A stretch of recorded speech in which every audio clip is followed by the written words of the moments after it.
What's good, YouTube? It's your boy Captain Price with Captain Price Reacts. And today we gon' be watching Jubilee. Should parents ban topics from schools? So this is one of them verses from Jubilee. So it's gonna be a little. It's 41 minutes. We got this. We got this, y'all. So if you're new to the channel, go ahead, like, subscribe, and turn on notifications. I said like, subscribe, and turn on notifications, and let's go ahead and get into this video.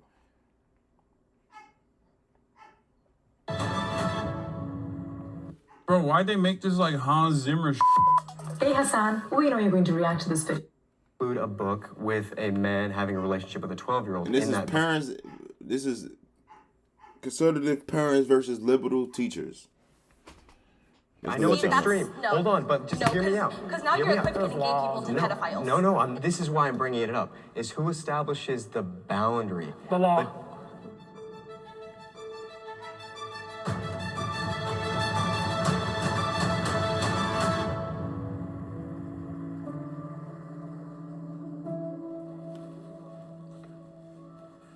Teachers have their own political agendas. Step forward to I think it's important to recognize that individuals will have political agendas. It's a natural thing, and people should understand the political views. I think where we need to differentiate it is whether a teacher should have a political agenda in a classroom. But is your idea of a political agenda like these teachers telling students, this is who you should vote for, if you vote for these people, it's wrong? Yes, If you vote for or these people, it's ridiculing the beliefs that they may have for political or religious reasons, and using their position of authority to mold the minds of everyone else. When it comes to diversity or these new sort of terms, I am not for certain types of what so-called diversity. I gotta see what the question was. The question is teachers have their own policies and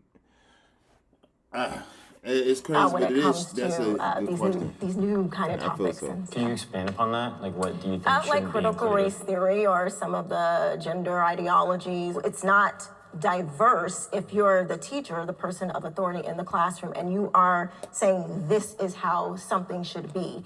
Yeah, so I come from an elementary perspective. I'm a first grade teacher, so the conversations we're Because having... he's a first grade teacher. It was true statement. First grade teacher, like elementary teachers, period. They have, that's the molding process. They easy to grasp anything. So elementary teachers grasp everything. Or putting that's the main information. It's like building a house. They building the structure, the beams. You know, we as parents, we are the foundation. You get what I'm saying? So the elementary school teachers, they're like the beams in the house. We're the foundation of the house. The elementary teachers are the beams. Middle school is like what is it? Middle school is like building the outer layer. When I mean the outer layer is like your drywall and all this other stuff. Then you got high school. High school is your finished product. Why do you feel that high school is your finished? Why do I feel like high school is the finished product? And this is the reason why. Once you go to college is college or trade school. That is an outspan. That meaning I said outspan. I said that so wrong. That is a choice right there. Just like if you want to put renovations or put or you want to put extend your house. That's why that is an out branch. So if you want to extend your house onto the land and all this other stuff, you know, that's how I feel with colleges. It's a choice. You know, some people don't want to go to college when they get out of high school. Some people don't want to do the trade school. Some people you got some people that want to be a manager at Foot Locker. You know, I actually met somebody in high school that really wanted to be a manager at Foot Locker. Now that was a shocker in my head. And he just said he think he'll be good at that. I wondered did he ever become that manager now that I think about that. class isn't about the socioeconomic nature of the world. But, you know, we do talk about just what it looks like for different people in different communities. He like a cool-ass So when I teacher. talk about a political agenda, the agenda that I have in the classroom is to create an environment where folks are able to, you know, better understand from wherever someone's coming from. The problem with that, and I understand the sentiment as a teacher, if a child is sitting there and they happen to be Black, and you're saying, well, Black people, such and such and such. I mean, you're really, that's not okay. I do have to stop you there because that's not really said. It's not said Black people do this. Well, it's not said Mexicans do this. Again, it's trying to understand from multiple perspectives. That's not saying that every group aligns on. What he just said, what she just said, when a situation like that happens in school, like when the teacher try to segregate y'all, segregate you all, I had to come. What happens is that teacher, I know in PG County and DC schools, that teacher, they're getting dismissed. They're done. It's a wrap. It's a wrap. You know, so you separate race or any type of culture things, any type of school, you're done. It's a wrap. It's a wrap. Your career as a teacher is done for. Same thought. It ain't That's not saying I every didn't group is a witness monolith. it. I was a part what of it's that saying is, at one point in even time. if you disagree with somebody or you come from a different tradition or a Somebody different cultural background, those said people's because I was opinions Black, can I was still be gonna make valid. it. Was they true? I don't know. I'm gonna be honest, as a teacher, especially after COVID and all of that, I don't have time for a political agenda. I'm here trying to catch up with curriculum, pick up my readers that are, 2, 3 grade levels behind. I do not have time for that. I teach social emotional skills and all of that, but I'm not here to kind of, you need to believe this, and that. No, if you're a good person, we're good, we're gravy. All good, you know what I mean? But your definition, and sometimes this can happen and it becomes political, is what is your definition of a good person? Would you think that I'm a good person because I'm raising my kids to be with Judeo-Christian values and they live in a heteronormative home where we talk about how divorce is wrong, cheating is wrong. We have friends of the LGBT community, but we teach our children that from a biblical perspective, that's not okay. Your definition of whether or not they are good could be very different than my definition of whether or not they are good. To kind of clarify, in my classroom, if they're kind and they're not bashing anybody, judging anybody, kind of throwing out names, anything like that, they're good. It's not to say that topics like that don't come up in class. And I do open it up to discussion. I just keep it clear that this is a safe space. We don't judge each other. We're not going to bash each other. I understand you have your own experiences, but we're not going to come in with an agenda, you can say. And I feel like this idea of parents and their teachers of their political biases and all of this is just all of this fear that is clouding their judgment, Except we have numerous, not just. We have experiences. My own child, first week of school, what pronouns you wanted to go by? I mean, not what's your favorite subject, how can I help you succeed? I'm telling you, bro, I ain't trying to get canceled. But I'm telling you, I just had this conversation with multiple women that have kids. Like I just had that conversation. Crazy enough. It's like they pushing it on the kids now. They really are. Nobody don't come out here and try to attack me because that's what's going on. If you're an adult, you don't know. You see what's in the schools, you would know. Academically, who's to say that wasn't a part of the questions too, And I understand that question could stand out. So maybe you don't understand that you're teaching politics. But that's not politics. That's just like basic respect. I think that's beautiful. But not to me. That's beautiful. Not to me. So I think you need your idea that's basic respect. What is the framework of that? Because I think that many teachers are going through these trainings, and the trainings are saying this is the framework of how we operate in the classroom. But where did that idea come from? Because it's based off. It's called a thing called data. Did you so do a lot that of hold on. A lot of schools have research and development, and so the state also does. So in the state of California, we do research. So at the end of the day, my job is not to make your kid to feel comfortable. I got 55 students. I got to make 55 students feel comfortable. And so when your kid comes home and tells you, well, Mom, the teacher said, what's my pronouns? Yeah, I did say what's your pronoun. I also said, what's your favorite TV show? What's your favorite food? I am a college professor now. I was previously a 3rd, 4th grade teacher. Teaching 3rd and 4th grade was horrible. Dealing with parents who thought their child was special and should be treated a certain way. It just wasn't doable. The constant complaining, the accusing people of doing things that are not going on in our classes, not being enough for their child. It was just too much. When parents don't have the knowledge of what goes on inside of a school, I think it's important for those parents to go to the school, and we as educators like our parents to be involved, you know. And that's the crazy thing. Parents are so quick to just jump. I'm on attack. Don't see, don't do nothing. The reason why my mother, when I was younger, when I was in high school, middle school, elementary school, my mother was the type of mother that's going to do that pop-up. You get what I'm saying? She wants to see what's going on in the class. You know, and hey, it helps with the child and the mother. It helps with the child and the teachers. I do my job, what they pay me to do. Discussion about sexuality doesn't belong in schools. Facts. It just should be on the sign on the door.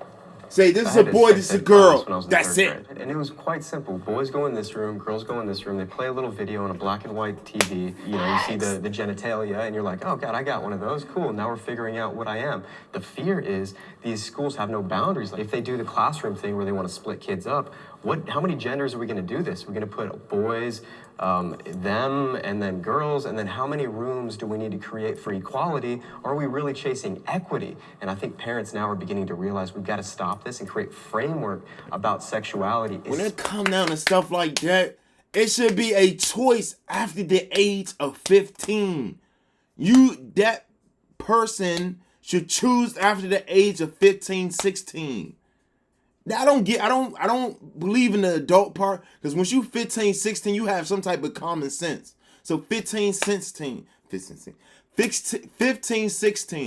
that's when I feel you will see the development in your child and tell that, oh yeah, my son don't like girls, he like boys.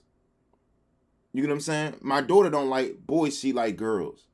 That's when you really get that message, because once you get older, when you turn 16 or 18 years old, sometimes 21, depending on who you are, you start to change. I done seen so many people that I done went to cosmetology school with, went to high school with, went to middle school with, that had a decision like that, and when they got older, they not that no more.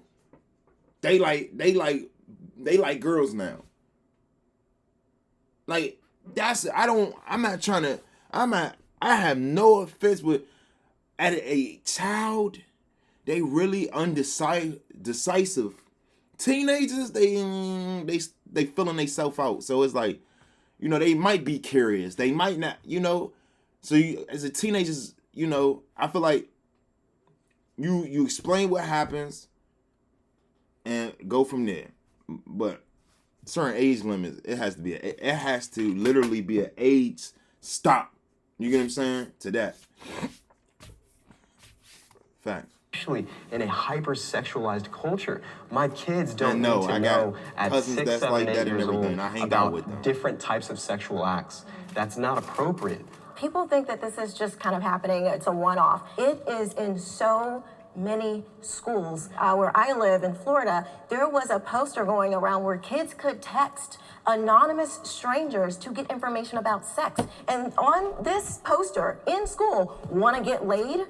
Wow. I mean, it's beyond, and there is a push for this what I got worried about in school pleasure for my for children. My oldest is 9 years old. She's in 3rd grade, and she's been exposed to things, and we do have conversations about it. But that's a conversation that I should be having with my 9-year-old daughter. If a 6th grader or a 4th grader is going to be prompted by a teacher, hey, what are your pronouns? As a parent, I should have a heads up about that, because they're not even going to understand the question. And so I think that the idea that those conversations are started in the classroom instead of in the home is a big problem. I have a family member who, first day of 6th grade, was asked for her pronouns, and she stood up and said that as a person of faith, she believed that God didn't make a mistake making her a girl, and so therefore she identified as a she, her, and she was sent to the principal's office and punished for that decision. Thankfully, we haven't seen that broadly yet, but I think it's really damaging to take a shy, innocent 11-year-old child and make them stand in front of a classroom and determine something that they maybe haven't even put that much thought into.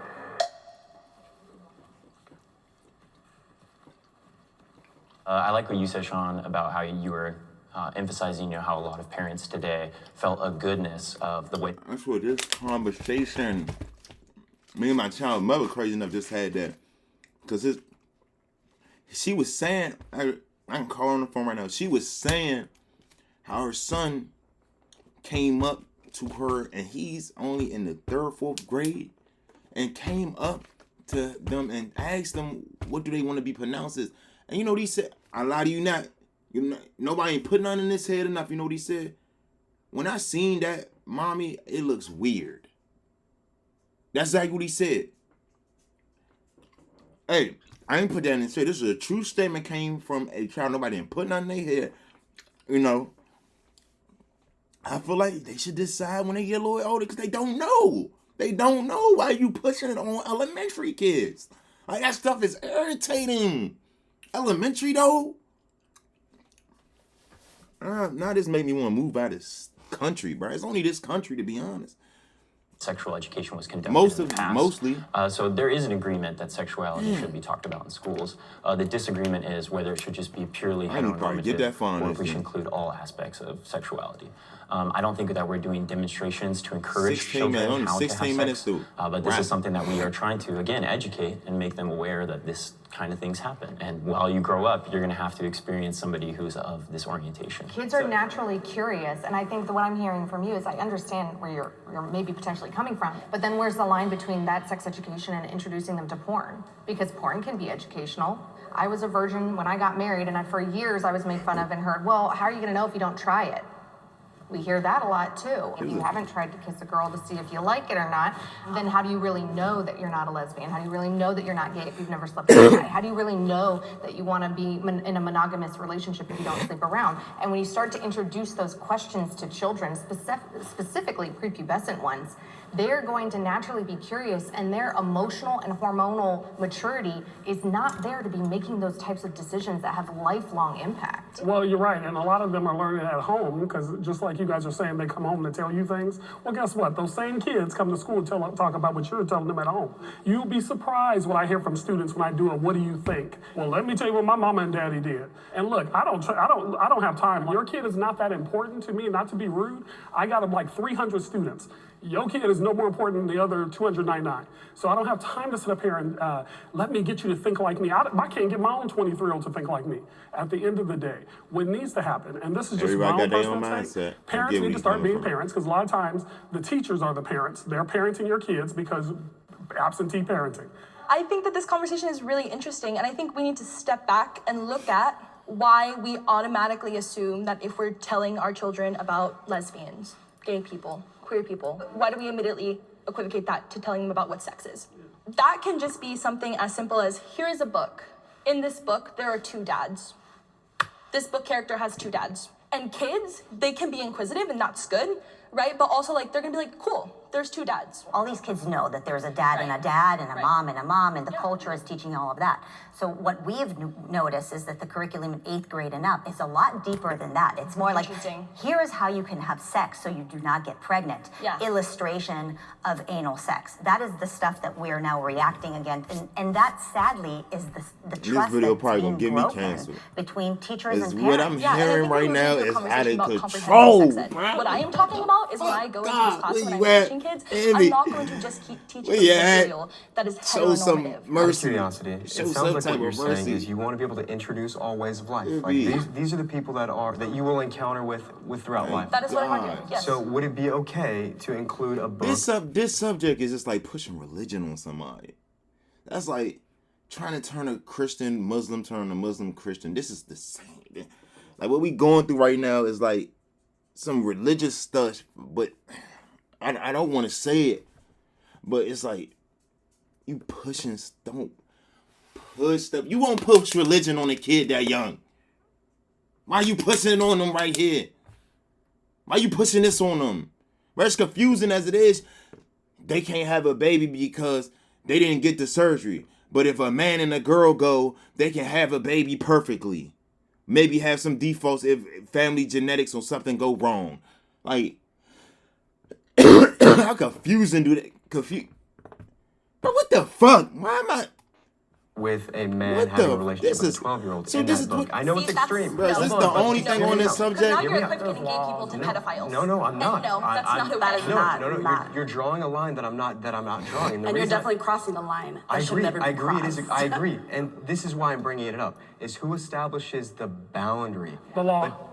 But what law? The law is continuing. The law. No. I'm sorry. No, there's laws against between adults having sex with children. Now, if a student had two parents who happen to be of the same sex, I'm not going to sit there and discount who they are in my class. I cannot do that. I signed a contract. I would never ask anybody to uplift or suppress any child. I want there to be equality in the classroom. What I am saying is that there are factual instances where this is being taught in classrooms. I pulled my children out of public school because there are so many instances of this happening. I am a parent. I'm looking in the book bag every day. I'm checking in with homework. I am talking to the teachers and the principals, and I'm involved. But we didn't know that, during class, there were images shown of literal sex acts or describing certain situations that were inappropriate for young children. We have a belief system at home, and the children want to break the boundaries of that belief system naturally because we're human beings. That's just what we do. And we're trying to confine them to a set of beliefs to say, this is what is right in our home. And we're seeing the schools get funding from Planned Parenthood. They tried to pass a bill to put medical facilities to offer abortions in high schools here in California. And it's gradual, right? It starts with, this is a book that has two dads. This is a book with two moms. And it's just a gradual curiosity that could leverage and break away that child from the root in the home. My education growing up was fully public education. College is where I started getting a curiosity for truth and education. And I think I'm so passionate about the education system today because it is obviously broken, but how do we fix it? Many of these progressive ideas in fixing it is just more empathy, sympathy, safety. But in reality, I see the public school system isn't actually accomplishing the goal of what education is, which is teaching critical thinking, how to understand, how to ask good questions, and then comprehend how to problem solve. Affirmative action is racial discrimination.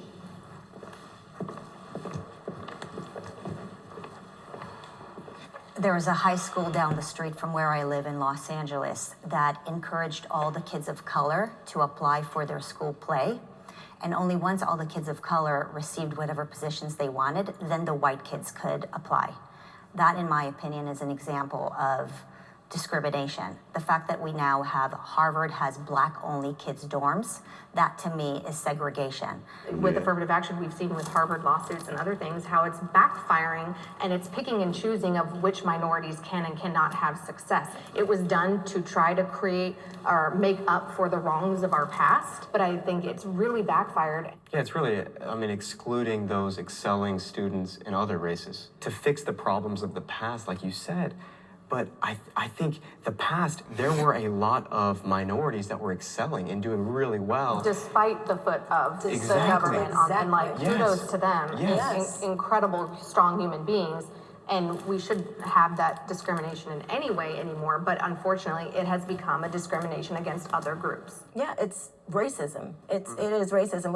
If you are taking a group of people and judging them on their race and setting them aside, giving them a special treatment, if you are uplifting a person or you are trying to suppress a person because of their race, that is racism. So we're supposed to believe that someone like Barack Obama's children are struggling because they're black?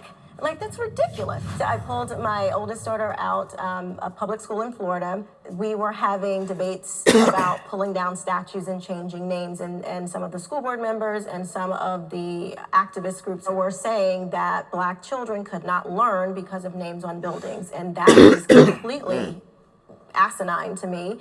It basically says that because we have a higher level of melanin, somehow our brains don't work. And every other kid could walk into the building and get the education that they needed, but somehow not for you black children. And I found that to be just disgusting. And I did not want my children to have any type of idea coming from authority figures who believed in such things like that. First of all, I would like to say that affirmative action programs, the biggest beneficiary according to the data and this has been, government data has been white women first and foremost. Second of all, I would never use Barack Obama's kids as a barometer for anything, because they do have privilege as well as Will Smith kids. But if we talk about Laquan Smith down the street that nobody knows, there will be some impediments based on his race. Yeah. Why? How do you know that? Because people do tend to look and see race. What you were talking about is just racism, but when it's institutional and structural, it does something totally different. And when the black wealth gap is 100 years behind the white wealth gap in America, it'll take 100 years to catch up. Why do you think that's because of racism, though? You take one thing and say that is the cause for every person of color. The data What data? What data is saying that black people are behind? Because there are many black people that aren't behind, that are doing much better than other people. No, you're absolutely right, and there are outliers. You, sir, have lost your black card. You have never, ever say nothing like that out your mouth. Wonder why is it? Man, I'm about to get canceled. Let me shut up. They're just going. This should give me a strike the way I'm talking on this joint. It's like I feel like me in general. When it comes down to any platform, freedom of speech is like outrageously harshed on. Like, you can't voice your opinion. Like, that's my whole thing. You can't voice your opinion. Like, I'd be quick to voice my opinion. Like, and it's like, that's the only thing. Like, everything else, the goofiness, all this other stuff I do on YouTube, that's free. I could do that. I could be myself when it comes to that. But saying key points onto certain things that I 100% know fact to, I can't mention them. I can't. Like, I really can't, because I get canceled.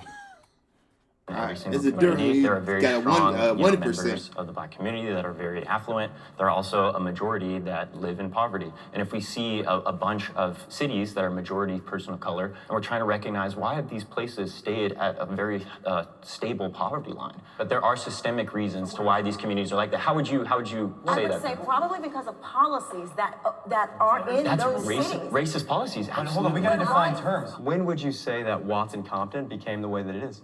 Was it like that in the 40s and 50s? No, it's a growth. No, I'm asking you. From redlining policies that were enabled. In California? Yeah, absolutely. California put in racist policies. I would never deny that. All of these supposed solutions are actually hurting. Wouldn't a better solution be to teach our kids that we're all born in the image of God? We should all treat one another equally. And if you don't believe in God, then we're all equal, right? If you come from a poor neighborhood, whether you're black or Hispanic or an immigrant from anywhere, obviously you don't have the same privileges that somebody who comes from a wealthy community, but that has nothing to do with your color. I don't think that if you're an impoverished black kid or you're an impoverished white kid, one should receive a resource and the other shouldn't. Would you say that it's economic then is the reason that causes these disparities? Economic, but I don't think it's related to color. But would you say if there's a majority of a particular group that lies underneath the poverty line in economic, race has anything to do with that? It could, but it's just not blanket. You don't know. And why don't we look at the families, the black families, who have done those amazing things in this country and study what they did to succeed instead of just focusing on, oh, well, black people are behind and we don't even know what to do. Well, why don't we just go and look? Since you are a professor, wouldn't that be, you go and look at what has worked? Well, I would never just go to you and just look at you. And I'm sorry, it's just the reality of the data. And so oh my gosh. Y'all do not want to know what just happened to me. I'm thinking these are regular eye drops. Oh my gosh. I grabbed the wrong thing. This is my daughter. When you get ear infections and stuff, I pour ear infection medicine in my eye. Oh my gosh. Oh my gosh. Read the bottom. Read stuff, y'all. Read stuff. Read before using.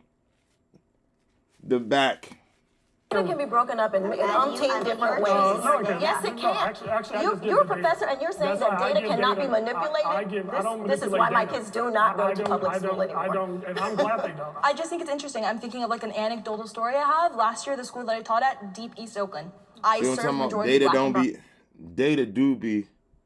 Anything you find online, if it ain't written down by the person who did it, or told by the person that was with a part of it, don't believe it.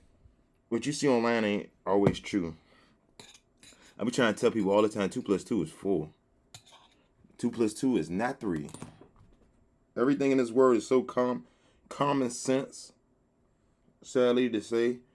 It's like, once you get a certain age, everything you could just put the pieces together. Just use your past knowledge to put pieces together with a lot of other things, and you will find answers, and people will be like, how did you find that?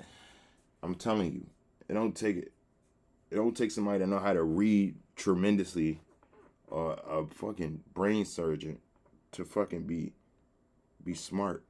I mean, not smart, but be knowledgeable. Because I ain't smart, I'm knowledgeable. It's 2 different things. Look that up, it is. Students.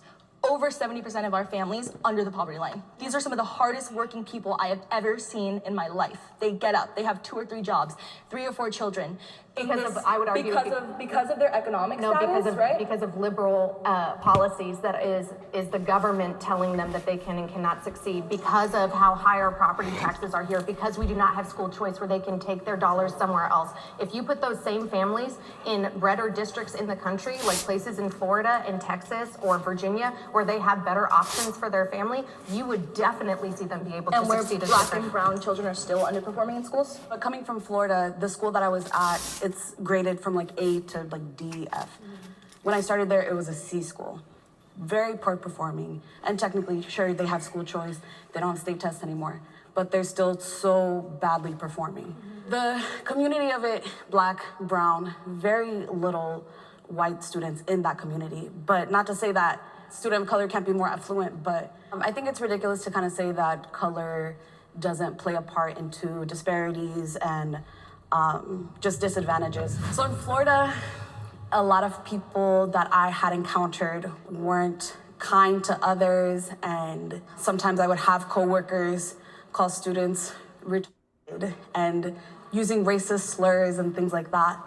And from my standpoint, hearing something like that, it disgusted me. My coworkers very quickly were able to kind of distinguish me from the rest. Like, if I was gonna come to the teacher's lounge, more hushed conversation, people wouldn't share as much as they used to just because I would call out behavior like that.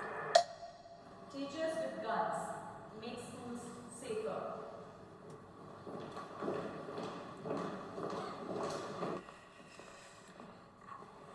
You know what? I'm gonna disagree.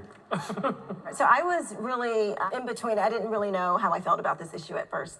But then I started looking at places that had armed their teachers. Sadly but truly, I think it is. I ain't even gonna lie.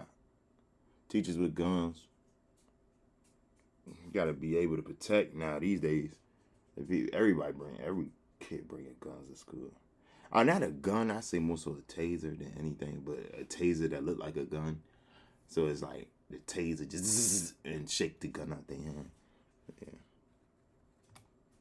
I believe that model is good. It has to be voluntary. Yes. So the teachers have to want to do it themselves. They have to be well trained. Yes. They have to have background checks periodically. That has been successful. If we're trusting teachers, which in some cases we do, in some cases we don't, but if my mindset is that if we're going to trust teachers to mold our children's minds and educate them, they're there for 8 hours a day. We should also trust and kind of enable them to protect themselves and our kids physically. I think by no means should we ever force a teacher to carry a gun, but if a teacher is willing to take on the responsibility of learning how to handle a weapon properly, I think that we should allow them to do that for us, and it frankly would be an incredible service to us.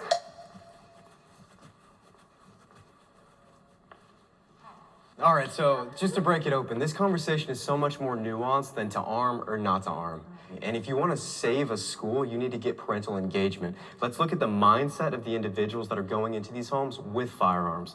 Those individuals are not mentally okay. There's something wrong happening, whether it's at school, in the house, whether it's, who knows, maybe it's something they're consuming online. And I think that's the parent's job to continue to engage to make sure that child is healthy. A lot of these kids as well that are going into schools that are not mentally healthy, they're coming from single parent households. They're living with their grandparents. There's something intrinsically with their identity that's broken. And I think that whether you arm a school or you don't, it's not gonna. What's going on? The reason what's going on? Bullying. That's what it is. Behind closed eyes. When you turn your head, you can't see everything. That's what's going on. When it come down to school shooters and stuff like that, some way, somehow, nobody not going to admit it because they're going to feel like they was in the wrong. But most of the time, I put money. That's the reason why.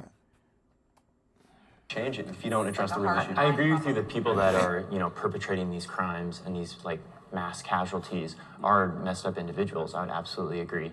Mass shootings are a uniquely American problem. So if we try to understand what's the root, why does America solely have that problem? I would say it's a gun culture problem. So if the idea is, should we try to remove aspects of gun culture that really purvey in our society, should we do that, or should we just increase the amount of firearms we can have in every single space, just so that way we're properly ready for a gunfight whenever I want it to comes clarify up. gun culture. Are you saying that there's the shoot 'em up, bang 'em up video games? Are you saying No, I wouldn't say it's video games. I'd say institutions like the NRA that heavily impose, you need to own not just firearms, but as many firearms as you can. I personally would not like to be armed. I do not want to take lethal action in the classroom, and I want to make it a safe and inclusive environment. Arming teachers is a response measure to particular violence that goes on in our schools here in America. And personally, I think we should focus more towards solutions to prevent these occurrences from happening rather than just implementing responses implying that these actions will occur. And I'm just going to be honest with you, you don't want me to have a gun because I had to go back to therapy in the last few months. And so I agree with a lot of what you guys are saying, what your plan was. But I would also say mental health. We got to understand some of these schools. I ain't popping pills. This pain medicine that's prescribed to me, I have my foot messed up. That's why you see me limping, but I end up walking on it, running to the bathroom to clean my eye out, and I had to take some pain medicine because my foot hurting like shit now, tremendously. Are done because people have snapped. People have natural biases and things like that, and people could act on those biases. Then they could be guns drawn and not a clear mind. As a parent, how would you feel knowing that you don't know which teachers have a gun and you've had bad experiences with prior teachers? What if that teacher that absolutely, So blown up my answer to your question is I feel the same way about the guard in front of my kid's school. I don't really know the guard, but he's gone through training, and I presume that he knows what he's doing. And frankly, I feel the same way about a police officer. I don't need the police officer, but they've gone through training and they were willing to take on that responsibility. And so I would apply the same logic. It's so interesting that you bring that up because it really ties back to why I feel like we need to be careful about how much responsibility we're saddling teachers with teaching our kids values, right? On the one hand, the system is saying, trust our teachers, they know better than you parents. We should be able to teach them what they need to know about sexuality. On the other hand, you guys are admitting that many teachers are not really checked for mental issues. We don't really know what is happening in these classrooms. I'm not saying that teachers what are not checked. We very frequently have professional development days where we got self-care. So I wouldn't say many by any means. And when I'm coming into the workplace, I'm not bringing in all my baggage. As to say, you go into your work, you're not like, oh, I'm so depressed, my kid's this, So that. why, if there is a teacher who is willing to step forward and will go through the training and will go through the screening, why not empower them to save our kids? I mean, in Uvalde, if there was a teacher who could actually save those children, then maybe we would not have seen so much death. When we place teachers with a firearm in the classroom, it takes the instance of a violent occurrence from a possibility in the minds of these children to an inevitability. But the children don't know. It is a concealed and carry weapon that has gone through the process of the local sheriff's department, background check, training, checkups, no one knows everything. But the teacher No one knows. and the police I have a department. logistical question. Yeah. Does this teacher have the gun on them? Yes. You wouldn't It is know. holstered on them? At all times. It's a concealed carry. It should never be in a place of a child. It's illegal No, to I know what a brandish. concealed I carry just is, want to clarify. but my thing and why this question sort of enrages me. Why are we asking teachers to carry guns? When did this become an occupational hazard? When did we walk into school and people were like, by the way, you could be shot today, so maybe you want to have your Glock strapped on you because who knows, this might be your last day on earth. That is ridiculous. If you 50 years ago were to look at a teacher and be like, hey, do you want to hold this gun with you? You might need it. They're going to scratch their heads and look at you funny. This is opening up a bigger conversation, right? But I think it is what they're watching and the music that they listen to and them being bullied. All those things mixed together. You know how the parable, all those things mixed together creates a school shooter. Even though it is voluntary, right? We still need to have this conversation. Facts. Like, it still needs to happen of why, even if a teacher was willing to carry a gun to school, they are even having to be asked to do that in the first place. Teachers are not paid enough. They all agree on that. Every day I wake up and I hand to you guys the most precious thing in my entire life, my children. I think that it's important that our society will reflect how much we value you guys. I think that you should receive bonuses if you do a great job. If you're able to represent all of us as Americans, both conservatives and liberals, and you're able to speak on our behalf and take care of our children, we should reward you for that, and you should feel rewarded for that. And so I don't know exactly what you make, but I think it is really important that we invest in you and we pour into you. And when I see the entire budget that the state of California, for example, spends on education, and I realize that a sliver fraction of it only goes to you guys, it breaks my heart, and frankly, it makes me so angry. I don't need more bureaucrats. I need more good teachers. I left the K through 12 and went to the community college, and I do pretty well. I'm going to be clear with that. But also, I have a master's. So you're not oppressed. So I have a master's, but I had to work really hard to get where I'm at. But I'm also in a doctoral program, and you're right. I'm paying out of pocket too. Again, I had a student the other day saying, I can't pay my electric bill. How much is your electric bill? I'll pay your electric bill. And so I put up students in hotels because they have nowhere to live. I have a student who doesn't have a family. He told me the other day, I need a dad. I said, I'll be your father, because it just broke my heart that a 19-year-old is in this world alone, doesn't have family. Yeah, I would be scared to calculate how much I spent for my classroom, right? Yes. Like all the materials, all the things that I'm purchasing, all the things that I'm doing.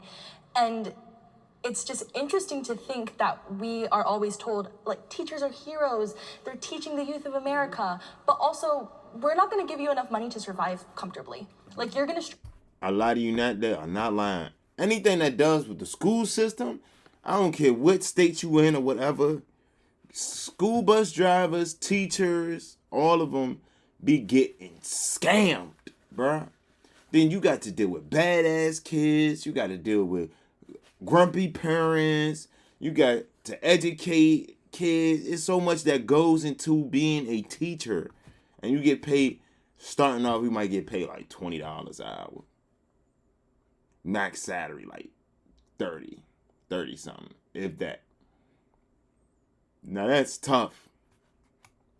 Every day. There have been days when I go to work and I'm like, am I gonna have money to put gas in my car? I guess we're gonna find out. I think that's an understatement, right? I think. And I know so many other teachers who are struggling to keep afloat. I can't even imagine I can't even think about having a family as a teacher. I think that growing up, I was not the strongest student. I didn't necessarily. And I think most teachers are on salary. And I think that ultimately that felt like it was because education was something that I had to get through, not necessarily something that I was obtaining. But I think what really pushed me to go into teaching was wanting to give kids a space where they didn't feel the way I feel growing up, where they felt like they had power to make choice in their education, and that their education could be powerful in aiding them to do what they wanted to do. So I'm not a teacher. I don't know how much you guys make. And I'm not going to use you as the example. I'm going to use a friend of mine. She's been at a school for a number of years. I want to say it's 6, 7, 8 years, and she's become tenured. And through her tenureship, she's accumulated so much wealth. I'm appalled at how much she's making, because she teaches Spanish to 6th graders, and she's making over $150,000 a year. Can I ask you a question? What kind of school does she work at? Public school. Interesting. Yeah. How much experience goes on with that too? It must, I'm assuming, because you've invested into your career, which I think everybody should. But for me, I look at it as you're making $150,000 in 9 months. The prompt very clearly was, are teachers paid enough? Yes. And I mean, we're not. I've had to work second jobs doing DoorDash just because I wasn't making enough. If you look at these shoes, they are ripped, they are broken. From a teacher wish list, I could not even buy these shoes myself. You know what I'm saying?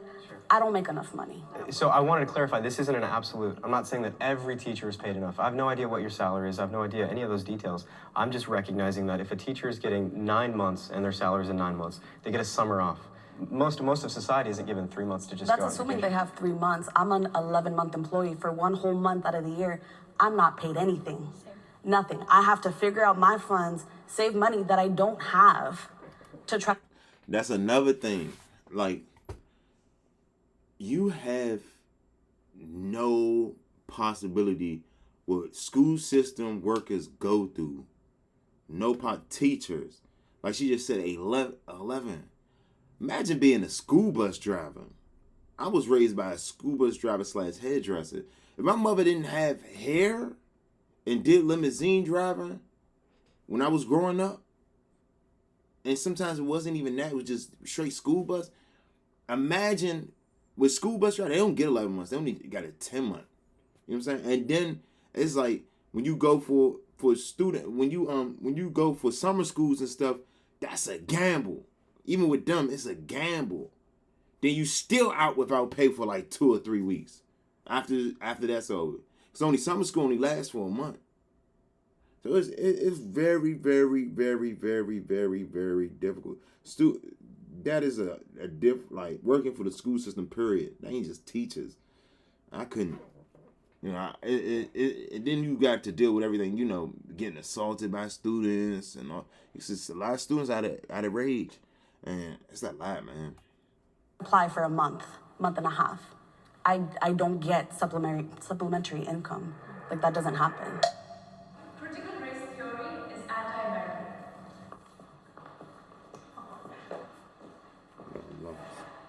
Well, I'll go first. My daughter, same teacher actually, who was asking about her pronouns. She said that she was going to be introducing some race-themed books. My daughter recorded this conversation in class. So what proceeded to happen is she started to talk to the children in their, identity groups. Oh, as an African-American child, how are you discriminated against? As an Asian child, she went through all of, except white people.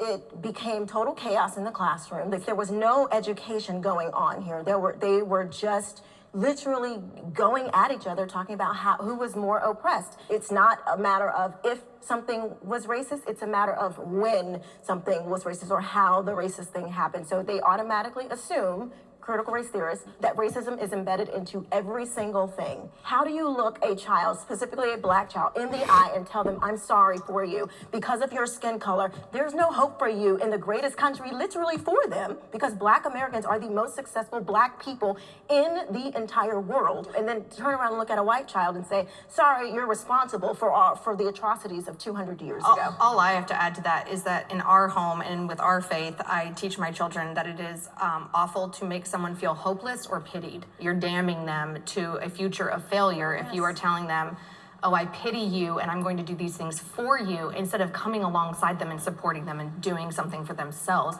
that pulls them out of that hopelessness. And I think that those are two of the worst things that we can do as a broader society. You know what I love about America? My mother immigrated from Morocco. She's a Jewish person. Everywhere around the world, we're known as the Jew. In America, we're known as American. And I think there's something so powerful about empowering any community to be American and to succeed based on your own merit. We don't look back into why we can't. We look into why we can. And so when my family taught me since I was a little girl, I can, I learned that I could. And that's why I think this country has empowered me so much. I want to see the same thing for kids of all colors in the United States. But if we're teaching them that there is no hope for them and that people will always look at them in a different way, then how are they going to hear the message of I can? My question for liberal teachers is, do they think that it's the right place for them to impose liberal ideas in classrooms, knowing that they have many students who come from conservative families? And I find that many of the schools have become battlegrounds for those kinds of ideas. And when teachers are bringing those issues to the classrooms, it's forcing families and conservative kids to have to address these issues. And we believe that they're simply too young to deal with those kinds of complex matters at that age. Okay, so first of all, I think we need to define what critical race theory is. Critical race theory is a theory that Derek Bell and Kimberly Crenshaw and a bunch of former Harvard law students came up with, where they theorize that within certain American laws, racism is just embedded. And so I'm sorry for your experience, because you shouldn't have to go through that. Nobody should have to go through that. I don't tell my son you can't do anything. I have told my son you have to work twice as hard. I have to tell my son you're a black man in America. There's certain things you need to do to survive. I mean, first, I think the idea that we are teaching children critical race theory in schools is ridiculous. As he pointed out, this is a high level, like university level framework. You are not gonna walk into like Isabel's elementary school 5th grade classroom and see Isabel telling these people about the legal structures. In my opinion, how I define myself as an American, right? I define myself as someone who is proud of my country, someone who can look at the mistakes that my country has made in the past and the things that are keeping other people oppressed and recognize that these are still existing and that we need to work towards changing that. So I don't see how critical race theory could be anti-American, because that's how I define American. And I think it's very nuanced because people define American in many different ways, I actually right? don't completely disagree with your definition of it. I think that maybe you think it's systemic and I think it's the individual. But I think that even in nuanced ways, like the example that she gave, I've heard examples where my nieces have been segregated in the classroom at 4th and 5th grade. And like, well, did this happen to you? Do you have a 2-parent home? Are your grandparents raising you? And like, there's this line of victimhood. And as a woman that has dealt with sexism, I do definitely teach my daughters, like as a girl in this country, it is going to be a different experience than your father had.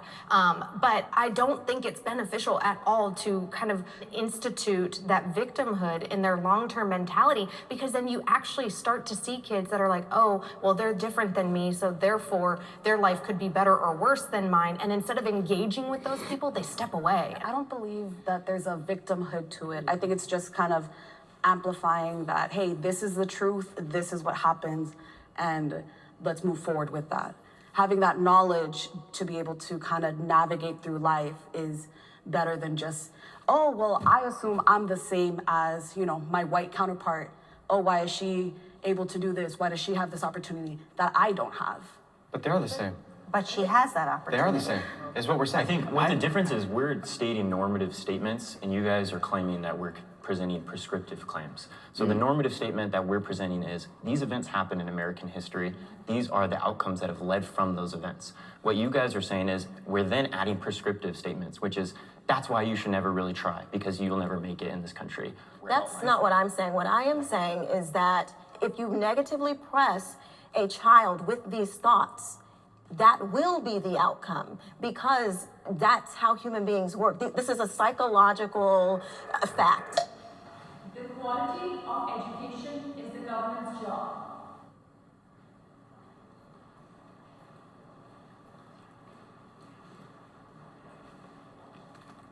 I believe it is the government's job. Look, our funding comes through government. I mean, our schools are government entities. So it is.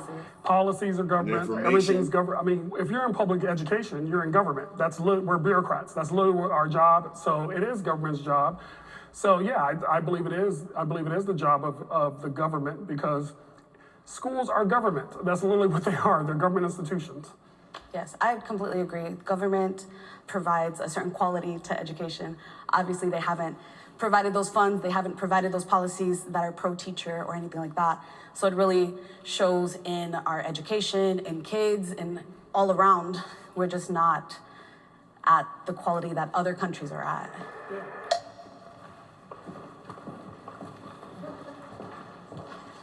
I was going back and forth because what a government is, oftentimes is characterized as like this entity of like a group of people up there deciding what goes on. Where no, like government is just collective organization. Does the government have a role in education? Absolutely. I think that parents have to play a role as well, and not only being involved with what their kid is learning in school, but also reinforcing strong educational skills. And that doesn't happen unless there is parent involvement. I know the kids that are being worked on at home versus the kids that aren't. And it plays out in test scores, it plays out in their engagement in class, and it plays out in their behavior. You have to remember that we're a representative government, that it's based on the people, right? And so these public school systems are waiting for the parents to come in and say, this curriculum is not what I want to teach my kids. We, the taxpayers, control the curriculum. But the problem is we haven't been engaging in that system because we've been so distracted and pulled away from the education from our kids. No, I would agree. Communities need to absolutely be more involved in their school boards and what's going on in education. And unfortunately, we don't have that. And oftentimes, a lot of politicians, albeit Republicans that are trying to cut a lot of social programs and a lot of social investment, as well as corporate Democrats who want to cut a lot of social investment. Both of those, we see areas of corruption within our education system. Well, and let's be clear on what we're talking about government is. So when we talk about on a local level, it is government. That's literally what government is. When your kid goes into the school, they're going into a government institution. So I think when we're not talking about parents not being involved. I want you involved. Heck, please be involved. So I think our issue, when we were talking about government, we weren't talking about excluding parents. We were talking about it is government's job to make this entity, which is public education, function. It has to. If government's not involved, you have no money.